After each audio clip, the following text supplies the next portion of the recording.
Hello my dear cuties, welcome back to we Vidyarthi. I am Akanksha, your science teacher, और हम कर रहे थे क्लास 7 बुक क्यूरियोसिटी का चैप्टर नंबर 12 जो कि है मून सन स्टार्स। और ये आप क्लास 6 में भी लास्ट चैप्टर ऐसा ही पढ़ के कुछ आए हो, याद आया?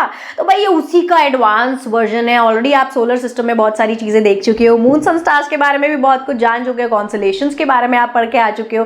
तो अब यहाँ क्लास 7 में हम थोड़ा सा डीप डाउन जाएंगे, क्योंकि अब ऐसी ही साइंस आपके लिए प्रिपेयर की गई है, बनाई गई है कि जैसे जैसे क्लास अप होगी आपका उन्हीं टॉपिक्स का लेवल भी अप होगा। तो ऑलरेडी इसका पार्ट 1 आ चुका है, अगर आपने नहीं देखा है तो फटाफट से जाइए, देखकर आइए, क्योंकि ये है पार्ट 2। पार्ट 1 में हम ऑलरेडी ये देख चुके हैं कि जो अर्थ है वो कैसे अपनी एक्सिस पे गोल गोल रोटेट करती है, यानी रोटेशन ऑफ द अर्थ हम अभी थोड़ा सा पढ़ के आ चुके हैं। अब हम उसके आगे का थोड़ा पार्ट देखने वाले हैं। चलिए आइए देखते हैं कि क्या अब आगे है एनसीईआरटी में।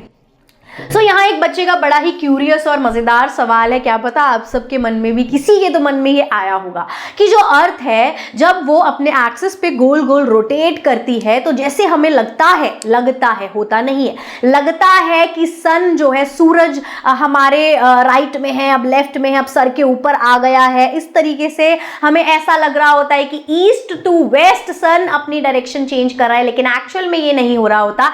एक्चुअल में हमारी अर्थ रोटेट कर रही होती है, सन तो अपनी जगह पर ही होता है। सो ऐसे ही क्या स्टार्स भी हमें अपनी जगह से मूव होते हुए नजर आते हैं? क्या ऐसा होता है? तो अगर ऐसा होता है, ये देखना है, तो क्या करना पड़ेगा? पहली बात तो ऐसा होता है, हाँ, इसका जवाब है हाँ। तो अगर ऐसा होता है तो हमें करना क्या है? हमें भैया सबूत चाहिए, एविडेंस चाहिए। जैसे हमने सन के लिए एक एक्टिविटी करी और सन को ऑब्जर्व किया ईस्ट टू वेस्ट जाते हुए, ऐसे ही हम स्टार्स को भी ऑब्जर्व करेंगे, यानी कि नाइट स्काई व्यू देखेंगे और किसी भी सितारे को या किसी कॉन्स्टलेशन को बनाएंगे अपना क्या एक्टिविटी का हिस्सा, और उसको देखेंगे कि क्या वो मूव करता हुआ हमें नजर आ रहा है। तो चलिए आइए देखते हैं, ये चीज भी एक्सप्लोर करते हैं, एविडेंस इकट्ठे करते हैं। तो भाई यहां से आपको पता चल गया होगा कि हम कौन सा वाला कॉन्स्टलेशन चुनने वाले हैं। बिग डिपर यानी कि सप्तऋषि। आपको नोट डाउन करना है, ढूंढना है ऊपर आसमान में। एक अर्ली इवनिंग में, एक शाम आपने जाना है,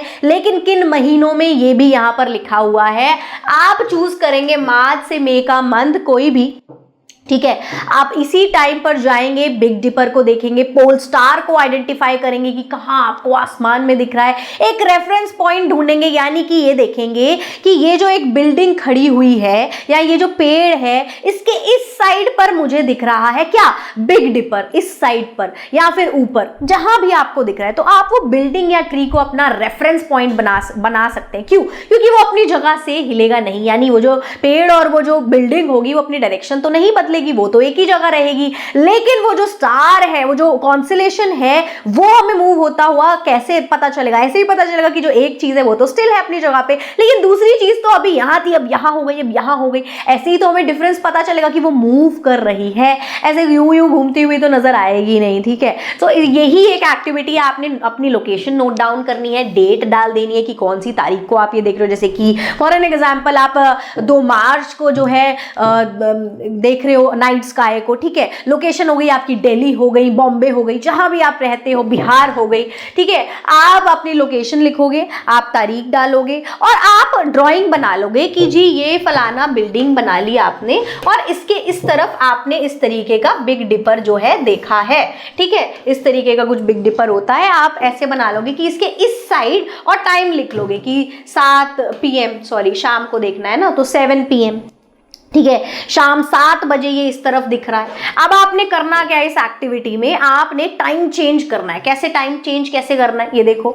हर 2-2 घंटे में आपने उस बिग डिपर की बार बार लोकेशन देखनी है, यानी वो जो सप्तऋषि है और जो ध्रुव तारा है। हो सकता है कि ध्रुव तारा आपको नजर ना आए, पोल स्टार आपको नजर ना आए, कोई बात नहीं, अगर आपको बिग डिपर भी दिख रहा है तो काम चल जाएगा, ठीक है। सो आपने करना यही है कि ये जो पोल स्टार है, जो बिग डिपर है, ठीक है, पोल स्टार या बिग डिपर जो भी है आपको नजर आ रहा है अभी। जैसे शाम देखो, यहाँ पर एक बच्चे ने, एक स्टूडेंट ने अपनी ये ओरिएंटेशन, अपनी ये ड्राइंग बनाई है, स्केच बनाई है। हर 2-2 घंटे में वो जाके देख रहा है ऊपर आसमान में, ठीक है, एक रेफरेंस पॉइंट लेकर कि जैसे मान लो वो यहाँ खड़ा है, नॉर्थ में वो खड़ा है, उसके नॉर्थ ईस्ट में अभी उसको बिग डिपर दिख रहा है शाम 7 बजे इधर, ठीक है। वो 2 घंटे बाद गया है, तो जब वो 2 घंटे बाद फिर से गया आसमान में देखने, तो 9 बजे बिग डिपर उसे यहाँ दिख रहा है। अब वो गया 11 बजे, उसे यहाँ दिख रहा है। अब वो गया सुबह 1 हो गई है, मतलब 12 क्रॉस हो गए है ना, 1 AM, तो उसे बिग डिपर यहाँ दिख रहा है। अब उसके हेड से होता होता आगे जा रहा है।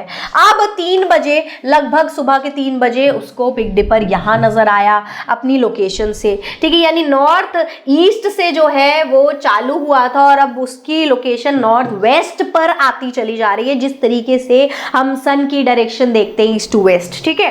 सो अब देखो ऐसे ही सुबह 5 बजे उसको वो कहाँ दिख रहा है, बिल्कुल नीचे आता हुआ नजर आ रहा है अपने इस साइड में, और ये नॉर्थ वेस्ट की लोकेशन हो गई है। सुबह के बज गए हैं 5। उसने 1 और 2 अप्रैल को ये ऑब्जर्वेशन किया था, ठीक है।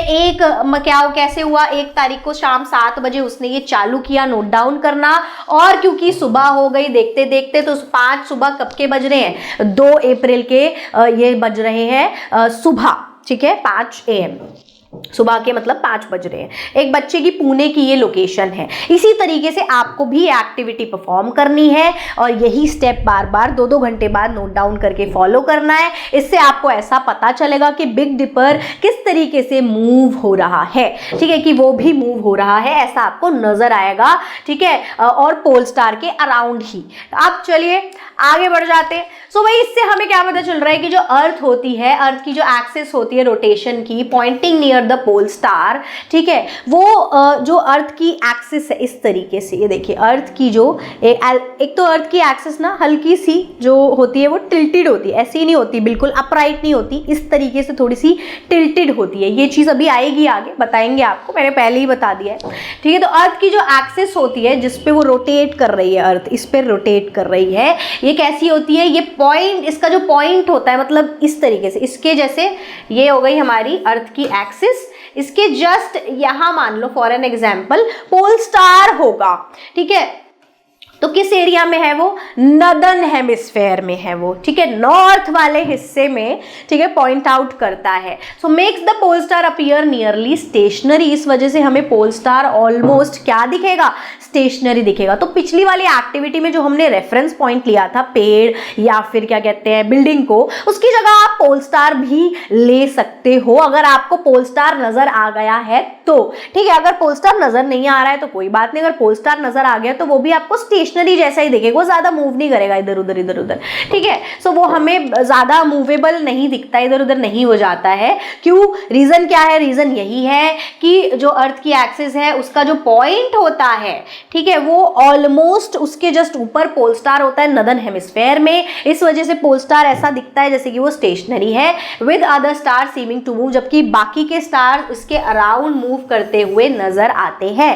सो like the sun the moon appears to rise in the east and set in the west due to earth west to east rotation. So जिस तरीके से हमें सन का पता चला, वैसे ही जो मून भी है वो कैसे हमें नजर आता है कि वही ईस्ट से राइज हो रहा है और वेस्ट में सेट हो रहा है, क्योंकि अर्थ की रोटेशन ऑपोजिट होती है, वेस्ट टू ईस्ट होती है, तो इसलिए बाकी सारी चीजें हमें ईस्ट टू वेस्ट जाती हुई ही नजर आती है, क्योंकि वो ऐसे रोटेट हो रहा है तो बाकी सारी चीजें यूं गुजर रही हैं, ठीक है, ऐसा चल रहा है ये। तो अब अर्थ ऐसे रोटेट हो रही है तो बाकी चीजें यूं जाती हुई दिख रही है, तो यानी अर्थ वेस्ट टू ईस्ट जा रही है, इस वजह से बाकी सारी चीजें ईस्ट टू वेस्ट हमें नजर आ रही है। समझ आए, लॉजिक के फंडा कुछ दिमाग में घुसा। अब इसी के साथ और कुछ भी दिमाग में घुसाना है, कुछ और हेल्प भी चाहिए तो करना क्या है, www.evidyarthi.in पे जाना है और जो हेल्प चाहिए वो डाउनलोड कर लेनी है, क्योंकि फ्री अवेलेबल है सिर्फ आपके लिए। तो भाई एमसीक्यू की प्रैक्टिस कर रही हैं या फिर एग्जाम करीब आ रहे हैं और चाह रहे हैं थोड़े से सैंपल पेपर की प्रैक्टिस हो जाए, तो वो तो भैया बहुत ज्यादा हेल्पफुल होती है, वो भी आपको मिल जाएंगे, इंपॉर्टेंट क्वेश्चन आंसर्स मिल जाएंगे, सैंपल पेपर्स मिल जाएंगे, एनसीईआरटी के सॉल्यूशन मिल जाएंगे, वीडियोस जैसे कि मैं बता ही रही हूँ ऐसी ही वीडियोस भी मिल जाएंगी आपको, आपकी बुक पीडीएफ फॉर्म में भी मिल जाएगी, साथ ही साथ बने बनाए नोट्स भी मिल जाएंगे। So all in one everything, एक ही प्लेटफॉर्म पे जाएं और जाके कर लें डाउनलोड, लेकिन वीडियो देखने के बाद। तो चलिए वापस आ जाते हैं चैप्टर की ओर। तो अब यहाँ पर फिर एक फैसिनेटिंग फैक्ट आता है, चलो पढ़ लेते हैं फटाफट से, क्या है। अब देखो एस्ट्रोफोटोग्राफर्स होते हैं, एस्ट्रोफोटोग्राफर्स क्या होते हैं, जो भैया एस्ट्रोनॉमी वाली चीज़ों पर रिसर्च कर रहे होते हैं और इन्हीं सारी चांद सितारे वाली, आसमान, गैलेक्सी, ये वो, सोलर सिस्टम, इनकी चीज़ों में ही बस फोटोग्राफी में बड़े बड़े इंटरेस्टेड होते हैं, ठीक है, वही मान लो इन शॉर्ट कि वो होते हैं एस्ट्रोफोटोग्राफर्स। सो ये लॉन्ग एक्सपोजर्स फोटोग्राफ्स जो है क्लिक करते हैं। लॉन्ग एक्सपोजर मतलब क्या होता है, आप घंटों घंटों अपने कैमरे को जो है छोड़ देते हैं आसमान की तरफ घुमा के और कैप्चर करते हैं चीज़ों को, ठीक है, स्टार्स को। तो इनको भी इस तरीके की ये एक ओरिएंटेशन नज़र आती है। क्या ओरिएंटेशन नज़र आई? So keeping the camera shutter open for a long time. इन्होंने अपने कैमरा का शटर जो है वो खुला छोड़ दिया बड़े लंबे समय के लिए, और कुछ सेटिंग वेटिंग चेंज करनी पड़ती है इसके लिए। आप भी अपने फ़ोन वोन में आजकल कर सकते हो। अब एंड्रॉइड फ़ोन्स भी इतने ज़्यादा अपग्रेड हो गए हैं, आईफोन्स वगैरह बहुत सी चीज़ें आ गई हैं। अब नॉर्मल फ़ोन से भी आप ये चीज़ कर सकते हो। अगर आपको ये ट्राई करना है, आप यूट्यूब पे कोई भी वीडियो सर्च करो कि भाई क्या क्या सेटिंग चेंज करनी होती है, काफ़ी सारी सेटिंग चेंज करनी होती है, डिग्रीज वगैरह ये वो, ठीक है। और आप अपने फ़ोन को जो है एक सेल्फी स्टैंड या जो कैमरा स्टैंड होता है उस पे ऐसे फ़ोन वाला भी आता है, लगा के जो है आसमान की तरफ ऐसे छोड़ देंगे तो आप भी ये फोटोज़ जो है कैप्चर कर सकते हो अभी, ठीक है। बस थोड़ा सा एक फंडा होता है, आप उसको देख सकते हो। In such a photograph the apparent motion of stars is recorded as arcs of a circle. होता क्या है, स्टार ऐसे जूम मूव करते हुए नजर आते हैं, मतलब ऐसा लगता है मूव करे, मतलब अभी यहाँ क्योंकि अर्थ रोटेट कर रही है ना, तो अभी स्टार यहाँ था, वही वाला स्टार यहाँ हो गया, ऐसे ही जो बाकी दूसरा स्टार था वो यहाँ था, वो भी यहाँ हो गया, जो यहाँ था वो यहाँ हो गया। इस तरीके से वो स्टार जो है मूव कर रहे हैं। तो एक ना लाइन सी बनी हुई नजर आती है फोटो में इस तरीके से, ठीक है। ये इस तरीके का एक जो है पिक्चर जो है नजर आता है। ये माहुली में महाराष्ट्र में ये फोटो कैप्चर किया गया, रिकॉर्ड किया गया है, ठीक है। ये आर्क्स ऑफ सर्कल बना देते हैं, इसको कहते हैं स्टार ट्रेल्स, ठीक है। आप यूट्यूब पे सर्च करें स्टार ट्रेल्स तो आपको मतलब पता, बहुत सारी वीडियोस आ जाएंगी, ट्यूटोरियल आ जाएंगे सिखाने के लिए कि कैसे स्टार ट्रेल्स को कैप्चर करते हैं बाय फोन। हो सकता है आपके फोन में वो फीचर्स हो, आप भी कैप्चर कर पाओ, तो भाई आपका मन हो तो कर लो, बड़ी मज़ेदार चीज़ होती है। इस तरीके से ये देखिए कि ऐसे मूवेबल, मतलब क्या फैसिनेटिंग फोटो आ रही है ना, ऐसा लग रहा है पता नहीं क्या ही हम देख रहे हैं। ये आसमान में स्टार ट्रेल कैप्चर हो रहा है, ठीक है। स्टार्स की मूविंग वाली डायरेक्शन कुछ कैप्चर हो रही है, ये वही चीज है। इसी के साथ अब चले बढ़ जाते हैं एक और फैसिनेटिंग फैक्ट की ओर। अब एंशिएंट इंडियन एस्ट्रोनॉमर्स की अगर हम बात करें तो उनके अंदर इंक्लूड थे जी आर्यभट्टा, इनका नाम आपने सुना ही होगा, है ना। अब had also notice the daily apparent motion.